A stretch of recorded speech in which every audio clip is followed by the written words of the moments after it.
Bom dia ao pessoal que chegou depois aí, né? Então, como eu estava falando, né, estávamos estudando o assunto de funções inorgânicas. Bom É, dia. Nesse assunto de funções inorgânicas, né? Que são funções inorgânicas, né? São a classificação, vamos botar assim, a classificação de compostos inorgânicos, que são aqueles que não têm átomo de carbono, né? Que são aqueles que não têm átomo de carbono. A exceção seria o CO2, né? O HCO H2CO3, que seria o ácido carbônico, né? Alguns carbonatos, certo? Que tem o carbono, aqui, ó, tem o carbono, né? Mas que são considerados compostos inorgânicos, tá? Mas geralmente, quando você olhar um composto que ele tiver carbono, por exemplo, CH4, ele seria considerado um composto orgânico e não inorgânico, tá? Então, os compostos inorgânicos são todos aqueles, entre aspas, que não têm carbono, com a exceção esses aqui, que têm carbono e são considerados inorgânicos. Tá? Pode ter confundido um pouquinho, mas espero que tenha dado para entender aí. Na última aula, pessoal, nós falamos a respeito dos ácidos. Nós falamos primeiro a respeito das soluções eletrolíticas, que são aquelas soluções que em meio aquoso, né, em água, tem cargas positivas, resultante de ânions. Né?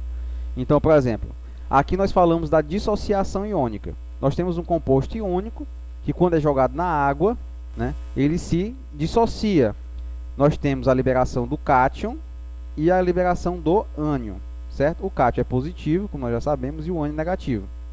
Essa solução aqui ela é considerada uma solução eletrolítica. Por quê? Porque ela conduz elétrons.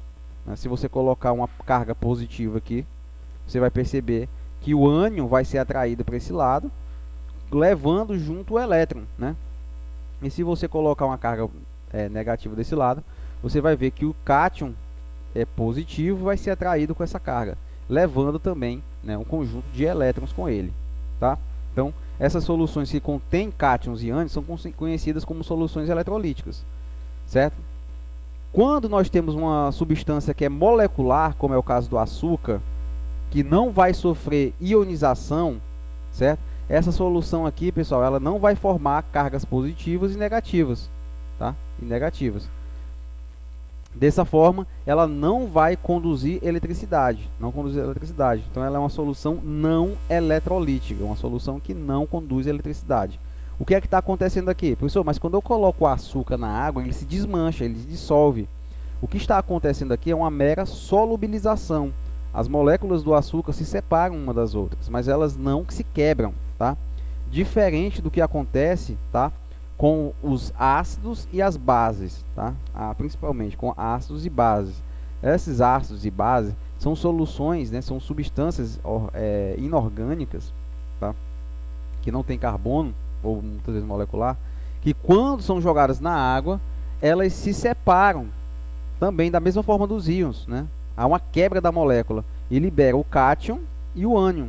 Então, quando há um processo de ionização, há um processo de liberação de cargas positivas e negativas no meio aquoso. Da mesma forma, então, essa solução vai conduzir eletricidade, tá? Aí nós vimos também na última aula que um ácido, tá? Um ácido, segundo a descrição aqui de Arrhenius, tá? Um ácido é uma substância que em meio aquoso, quando você joga essa substância na água, ela vai liberar o íon H+. Não é isso? Vai liberar o íon H+ na água. Então, o que é que seria um ácido? Ácido é toda a substância que é em meio aquoso, certo? Vai sofrer um processo de ionização, liberando como cátion, né, como único cátion, o íon H+. Isso aí seria o ácido, segundo a descrição aqui de Arrhenius, né? Deixa eu ver aqui se a gente pega a descrição de Arrhenius aqui de ácido. Acho que aqui embaixo, certo? A ácido, como eu coloquei para vocês lerem na última aula, é toda a substância, né, que em meio aquoso vai liberar o íon H+, ou o ânion, né, o cátion, aliás, também, né, H3O+, tá? O que seria esse H3O+, professor? Que eu falei na última aula. É quando o íon H+ se junta com a molécula de água, né? Aí eles juntos formam o íon H3O+, tá? Que é o íon hidrônio chamado. Deixa eu só ver aqui quem é que está chegando na nossa aula. A Laís Silveira. também tem mais. Tem o Marcelo Viana e o Igor Gabriel chegando aí. Bom dia, pessoal que tá chegando. Daqui a pouco eu vou pedir para que vocês coloquem nome e turma aí no chat, tá? Não agora. Segura aí. Beleza. Nós falamos isso sobre os ácidos, né? Também, pessoal, aprendemos aí a classificar os ácidos. Os ácidos são classificados em hidrácidos ou oxiácidos. O que seria o hidrácido? Aquele ácido, né, que não tem na sua fórmula, né, não tem na sua fórmula o oxigênio. Por exemplo, ele tem o hidrogênio, o HCl, por exemplo, é um ácido. O HNO3 é um ácido. Aí vamos lá, os dois ácidos aqui, esse ácido aqui, ele tem oxigênio na fórmula? Não, então ele é o hidrácido. E o HNO3, ele é um ácido? É. Ele tem oxigênio na sua fórmula? Tem, professor, está aqui o oxigênio. Logo, ele é considerado como um oxiácido, tá? Aí nós vimos também a questão da nomenclatura, tá, pessoal? Dos ácidos. Eu não vou mais detalhar isso aqui, porque a gente tem que ver outras coisas, né? Tem aí a aula tá gravada, na última aula, né? Nossa última aula tá gravada. E aí vocês podem reaprender a questão da nomenclatura dos ácidos, tá? Que é muito detalhe e seria uma outra, repetindo a aula. Eu não posso repetir a aula. Aí nós também vimos aí na última aula a questão da força dos ácidos. Os ácidos eles podem ser classificados em ácidos fortes, fracos ou moderados, né? Os ácidos fortes eles vão ter um grau de dissociação, tá aqui o resumozinho, ó. Os ácidos fortes eles vão ter um grau de dissociação maior do que 50%. Os ácidos fracos eles têm um grau de dissociação entre 5% e 50%, e os ácidos fracos têm um grau de dissociação menor do que 5%, tá? O que é esse grau de dissociação, professor? É que, como eu falei para vocês, o HCl, por exemplo, é um ácido. Quando você joga ele na água, né? Você joga na água, ele vai sofrer a dissociação iônica, né? Vai sofrer um processo de ionização. Vai liberar o íon Cl- e o íon H+, certo? Só que nem todas as moléculas, vamos supor que você jogou 100 moléculas de H+, de HCl, né? Somente 90 moléculas sofreram esse processo de ionização. As outras 10 moléculas, né, continuam intactas. Então, isso daqui seria 90 dividido por 100, que é o início, né, que sofreram. Ficaria o que, pessoal? 0,9, ou melhor, né, 90% das moléculas sofrem dissociação. Outras 10% não sofrem dissociação. E aí seria considerado, né, nosso 90% seria maior do que 50%, logo esse ácido seria considerado um ácido forte. E foi aí que a gente parou na última aula, né? Agora nós vamos falar a respeito dos hidrácidos, né? Propriamente dito, nós podemos continuar falando a respeito das forças dos ácidos, né? Mas nós podemos entender que os ácidos HCl, HBr e HI, eles são considerados ácidos fortes. O HF é considerado um ácido moderado. E os H2S e o HCN seriam considerados como ácidos fracos, tá? Então, seriam alguns ácidos aí para você decorar mesmo a sua força, tá? HCl, forte. HF, moderado. H2S, HCN são ácidos fracos, tá? E os oxiácidos, professor, tem alguma decoreba aí para aprender se os ácidos são fortes ou fracos? Sim, também tem. Geralmente o ácido, nós podemos fazer a diferença, tá, pessoal? Do número de oxigênio, né? Número de oxigênio menos o número de hidrogênios na fórmula do composto, certo? Aí, se essa diferença for entre igual a 2 ou 3, certo? Nós vamos considerar o ácido como um ácido forte. Se essa diferença for igual a 1, nós vamos dizer que esse ácido é um ácido fraco, é moderado. E se a diferença for igual a 0, nós vamos dizer que esse ácido é um ácido fraco. Por exemplo, aqui nas fórmulas dos compostos nós temos, vou até ampliar aqui, ficar mais fácil a gente fazer. Esse ácido aqui, pessoal, ele tem quantos oxigênios? Ah, pessoal, tem 4 oxigênios aqui da fórmula, né? Então você bota 4 menos. Quantos hidrogênios ele tem? Professor, só tem um hidrogênio. Então, menos 1. Vai ficar quanto? Vai ficar 3. Logo, a diferença de oxigênio para hidrogênio aí é 3. Ele é considerado o quê? Um ácido forte. Tá? Esse outro ácido aqui, o H3PO4. Quantos oxigênios ele tem? 4. Quantos hidrogênios ele... Aqui, ó. 4 oxigênios. Quantos hidrogênios ele tem? 3. Então, vai ficar 4 menos 3 igual a 1. Ele é considerado o quê? Um ácido moderado. Tá? E quando a diferença for igual a 0, vai ser considerado um ácido fraco. Né? Então, toda vez que eu tiver os hidrácidos, você pode decorar aqui, ó, HCl, HBr, HI, ácidos fortes, HF, ácido moderado, ácidos fracos, H2S, HCN, são ácidos fracos. E quando eu tiver oxiácidos, são aqueles que têm oxigênio na sua fórmula, você pode subtrair o número de oxigênio menos o número de hidrogênio. Se der 2 ou 3, ácido forte. Se der 1, ácido moderado. Se der 0, né, ácido fraco. Ele vai colocar aqui algumas observações. Né? O ácido carbônico, que é o H2CO3, né, pode ser um ácido instável. O que seria um ácido instável? Essa própria molécula aqui, pessoal, ela pode sofrer uma dissociação. Tá? Ela pode se espedaçar, formando ela mesma, por conta própria, o ácido, aliás, a água e o gás carbônico. Tá bom? O gás carbônico. Vocês sabiam, e esse processo aqui é um processo reversível. O que significa que se você, preste atenção, se você soprar a água, né? Se você soprar a água, se você juntar o CO2 do seu sopro junto com a água, você vai formar o ácido carbônico. Você vai deixar aquela água, ácida, tá? Se você ficar soprando a água, você deixa a água ácida, porque você vai formar no interior da água o ácido carbônico. Não sei se vocês já viram no rótulo das garrafinhas de água, né? Ela coloca lá o acidez, né? Muitas das águas, elas são pH neutro, pode ser o pH neutro, né? pH igual a 7, ou pode ser águas ácidas, né? Tem um pH menor do que 7. E depois a gente vai ver essa questão do pH, tá? Talvez lá no segundo ano. Mas os rótulos da água atrás, se a água é ácida, se a água é neutra ou se a água é básica, tá? A água pode ser básica também. Vai trazer também a questão da volatilidade. O que seria um composto volátil, pessoal? Vocês sabem o que é um composto volátil? Uma substância volátil, né? É uma substância que evapora facilmente. Então, vamos supor que você tem aqui 2 recipientes, né? Um contendo água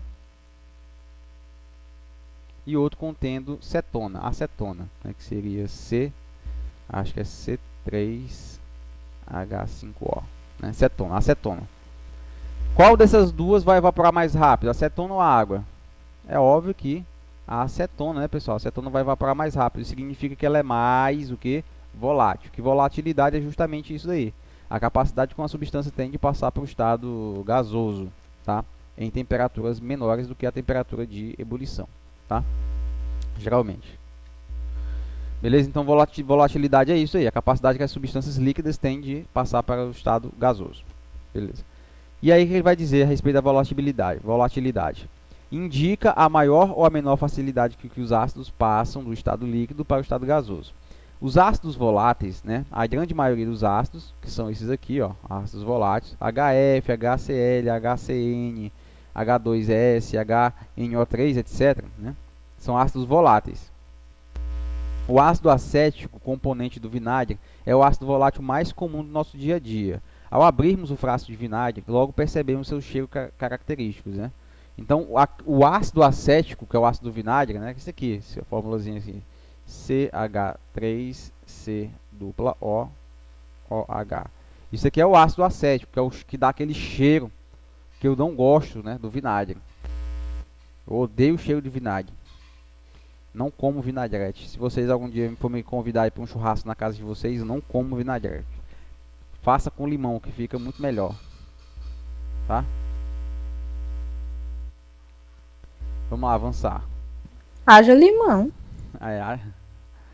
Tem que ter um pé de limão. Mas me convide aí pro churrasco aí, pessoal. Não deixa essa oportunidade passar, a gente nunca sabe o dia da manhã. Se o senhor comprar carne, eu convido. No dia que eu teria, eu chamo o senhor. É. Vamos lá então, pessoal. Continuando aqui, ele fala o seguinte, ó. Isso aqui é uma questão bem comum, tá, pessoal? Que eles colocam. Escreva a fórmula dos seguintes ácidos. Aí vai colocar ácido colorido. Quem é o ácido colorido, pessoal? É o HCl. Né? Através do nome, você dá a fórmula do composto. O ácido sulfúrico, sulfídrico, é o HS. Tá? O HS. Aliás, H2S. Tá? O ácido sulfúrico, aí esse aqui é o H2SO4. Tá? O ácido nítrico, o HNO3. O ácido fosfórico, se eu não estou enganado, é o H3PO4. O ácido carbônico, H2CO3. Tá? São ácidos bem comuns que você pode decorar a fórmula e o nome. Pessoal, nesse momento aí eu vou pedir para que vocês coloquem nome e turma aí no chat, tá? Coloquem nome e turma no chat. Aí ele fala o seguinte: dê o nome dos seguintes ácidos e equacione suas ionizações, né? E equacionar. Vou fazer aqui apenas esse aqui, né? O HNO2. HNO2, tá? O HNO2. Qual seria o nome desse ácido? Você vai lá. Quem é o principal componente desse ácido aí? Quem vai trazer a acidez dele? Ah, professor, vai ser o nitrogênio. O nitrogênio, professor, eu sei que eu sou esperto. Ele é lá da família 15 da tabela periódica, tá?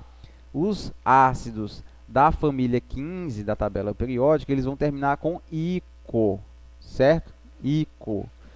E eles têm, se eles tiverem 3 oxigênios na fórmula. Se eles tiverem 3 oxigênios na fórmula, eles vão terminar com ico. Se ele tiver menos que 3, aí é oso. Certo? Se ele aparecer com 2, aí vai ser oso, terminar com oso. Então nós teríamos ali o ácido nítrico com o HNO3, não é verdade? E esse aqui, como só aparece 2, ele vai ficar o quê? Ácido nitroso. Então o nome desse ácido aqui, ácido nitroso.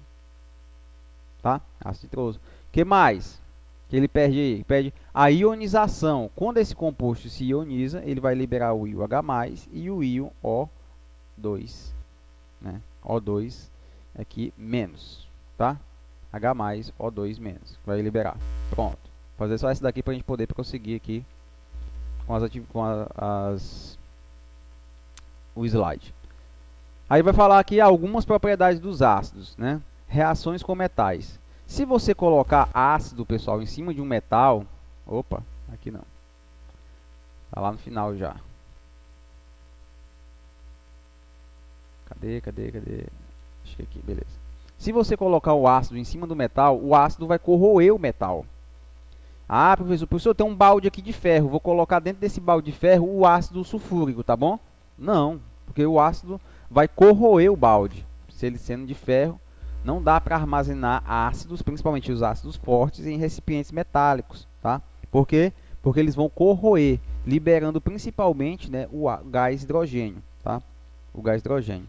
Teve até na feirinha de ciências, não sei se vocês prestaram atenção, que alguns alunos, né, colocaram papel alumínio, tá? Papel alumínio dentro de um ácido muriático, dentro do ácido muriático.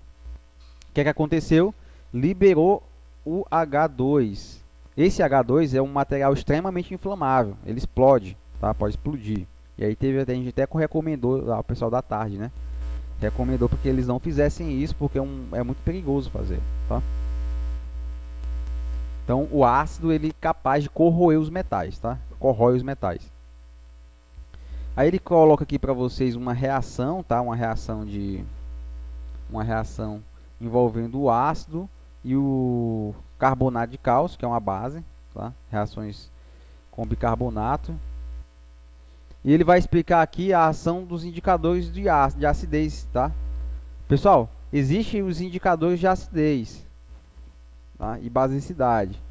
Que um desses indicadores, né, é o pH que nós chamamos, tá? existe uma escala de pH parecido com a régua, tá? Que ela ultrapassa isso daqui, tá? Mas geralmente a gente fica na escala entre 0 e 14 de pH, tá? Quando o pH é igual a 7, nós dizemos que a substância é neutra, tá? Ou seja, ela não é nem ácida e nem básica.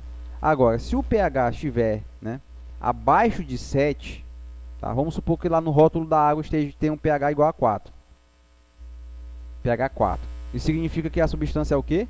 A substância é ácida, tá bom? E quanto menor for esse pH, por exemplo, pH igual a 3, aí indica que essa substância é ainda mais ácida do que o pH 4, tá? E do outro lado, vamos supor que no rótulo da embalagem tinha lá o pH igual a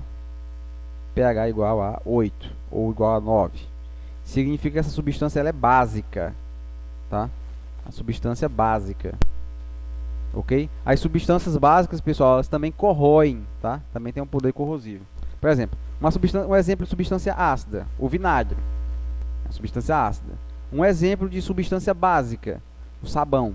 Sabão é uma substância básica, tá? Agora, são ácidos e bases que eu estou citando aqui, tanto o sabão quanto o vinagre.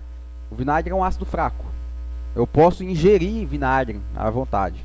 O limão é uma substância ácida. Eu posso ingerir o limão à vontade. Não vai corroer o meu estômago. Agora, eu posso pegar um ácido muriático, por exemplo, HCl, e beber ele. Seu corpo por dentro vai virar lama. Vai derreter tudo. Tá? Vai furar o seu intestino, você vai morrer. Né? Da mesma forma, vocês conhecem a soda cáustica. Né? A soda cáustica é uma substância básica, muito forte. Tá? Também tem um poder de corrosão.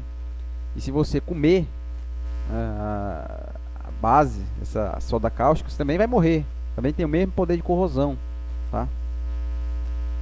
E parecidos, né? Mas claro que não são exatamente iguais, mas os dois imediatamente, corroem. Professor? Oi? É imediatamente? Não, não é imediatamente não. Você pode ter alguns procedimentos que depende da quantidade, né? Se a pessoa beber muito ácido, aí é rapidinho, né? Mas a pessoa vai morrer com a dor desgramada, né? Mas tipo, se a pessoa ingerir, né, uma pequena quantidade. A pessoa deve estar doida, a pessoa para beber ácido. É, só se a pessoa estiver muito louca. Porque, vamos supor, às vezes quando eu comi uma picanha, comi com farinha, aí deu aquela azia. O que é azia? É o seu organismo aumentando a quantidade de ácido no seu estômago. Ele aumenta a quantidade de ácido no seu estômago e dá aquela azia, aquela queimação, né? Isso daí é pouco. Agora, supor a pessoa beber o ácido, ela vai sentir uma queimação desde a língua dela até, né, a saída, né? Então vai ficar meio complicado. É difícil de reverter. Até mesmo o ácido sulfúrico, se a pessoa ingerir, sem querer entre aspas, é bem provável que ela morra na hora? É bem provável que não dê pra... se escapar, viu? Se escapar, vai ter sérias sequelas também, tá? Se a pessoa, bem que a pessoa escape, é possível que não volte a ser o que era antes, tá? Vai ter que fazer transplante. É possível. É possível, então fique debilitada, realmente. Prostrada, sem ter... dependendo de aparelhos para sobreviver. Depende, né, pessoal? Isso aí é muito relativo, né? Tem gente que... Vamos pegar aqui. Tem gente que pega um tiro e não morre. Tem gente que pega 3 tiros. Ou tem gente que pega 5 tiros e não morre. Tem gente que pega... Depende de onde pegar. E da mesma forma. Do acidez, depende da quantidade que a pessoa beber. Depende do ácido que ela beber. Tá? Mas aí, isso aí é só suposições extremas, né? Onde é que encontra mesmo, professor? Esse ácido?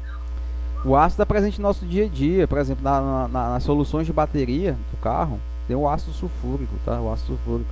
Mas assim, o ácido de forma natural mesmo, encontrado nativo. Tem? Para comprar, tá falando? Não, senhor, para encontrar mesmo. É ácido nativo, se tem. Deixa eu ver. Geralmente esses ácidos eles são produzidos pelo homem, tá? Foram sendo conhecidos por desenvolvimento da indústria química, foram sendo desenvolvidos. Mas os ácidos que são encontrados naturalmente são ácidos fracos, que são ácidos como eu acabei de falar para vocês, né? Que são, por exemplo, o vinagre, certo? O vinagre que é resultado de uma, por exemplo, você extrai o suco de uva, Aí você bota ele para envelhecer junto com algumas bactérias. Aí esse suco de uva se transforma em vinho, tá? Porque ele produz o álcool. Essas bactérias vão produzir o álcool, vão fermentar, vão produzir o álcool dentro do suco de uva, virar vinho. Só que nesse processo, se tiver alguma falha nesse processo, o álcool vai se transformar em vinagre, que é o ácido.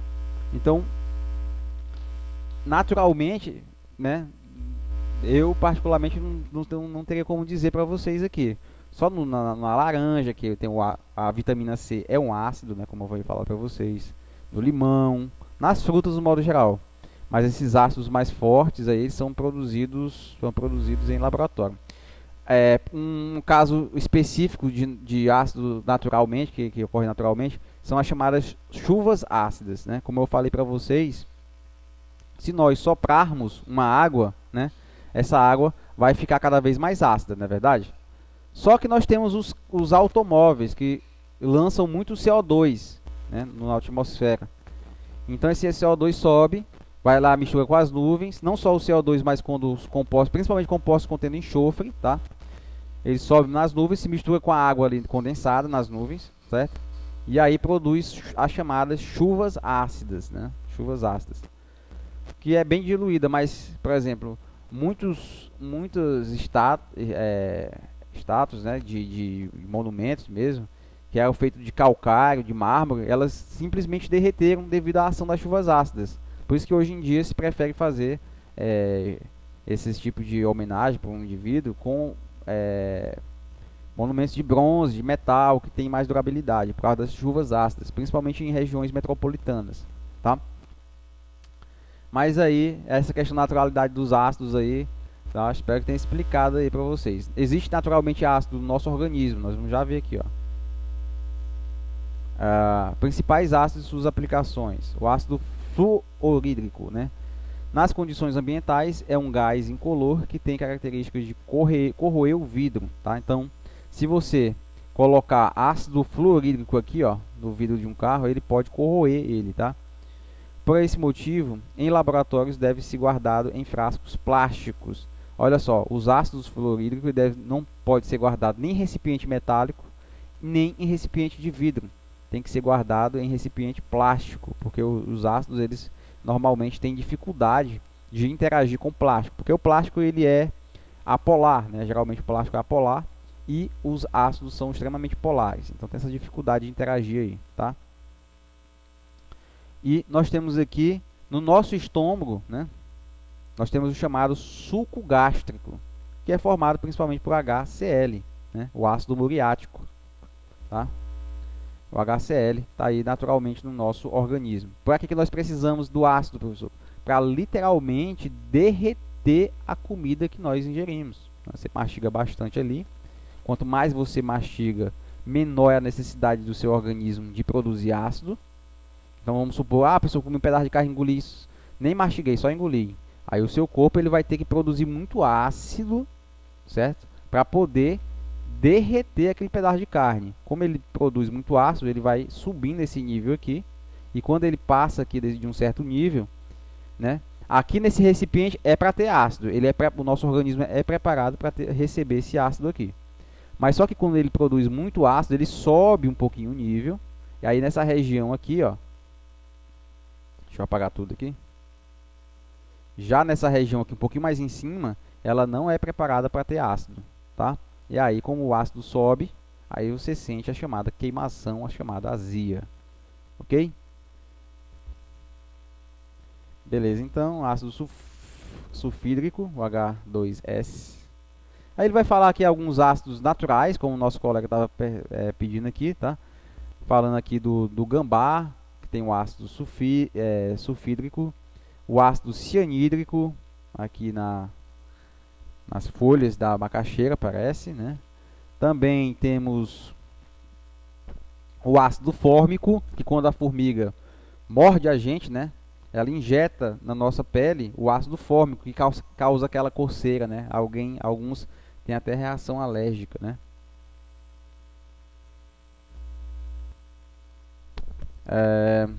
Nós temos aqui o ácido carbônico, né? Como eu falei para vocês, ele é resultante da interação da água com o gás carbônico, Aí nós formamos o ácido carbônico, o ácido fosfórico, enfim. Vários tipos de ácido aqui, pessoal, que a gente não vai entrar muito em detalhe para questão de tempo também, né? Já tem 30 minutos de aula aí, já está perto de encerrar a nossa aula. E pronto. Na próxima aula eu vou voltar falando aqui de bases, tá? Porque se eu for entrar no assunto de bases, também vai ficar muito extenso. Só para começar a explanar aqui, né, já fazer uma diferença entre ácido e base. Ácido é toda substância que em meio aquoso vai liberar o íon H+, né? E o que é a base, professor? De Arrhenius, segundo Arrhenius. Base, né, segundo Arrhenius, é toda substância que, quando dissolvida em água, ela vai sofrer a dissociação iônica, liberando como único tipo de ânion o íon OH-. Tá? Então, a base é a substância que, em meio aquoso, vai liberar o íon OH-. Tá? E aí nós vamos ver a nomenclatura da mesma forma que a gente viu para os ácidos, a gente vai ver para as bases. Tá? Só perguntar para vocês, tem alguma dúvida em relação a esse conteúdo, pessoal? Alguma dúvida? Não, senhor. Pois então, beleza. Pessoal, é para concluir essa parte de bases aí, tá? Na próxima aula a gente vai falar de ácidos. Na próxima aula a gente vai começar falando de bases, tá? Quem ainda não colocou o nome turma no chat, colocar, tá? Só quem não colocou o nome turma no chat, coloque aí. Quem já colocou, tá tranquilo. Não precisa mais colocar, não. E era isso aí, já que não tem nenhuma dúvida, quem já colocou o nome turma no chat já pode sair, tá, pessoal? Tenham uma ótima final de semana. Tá? Fiquem todos com Deus, sintam-se abraçados pelo professor Maciel. Um abraço para vocês. Tchau, professor. Tchau, tchau.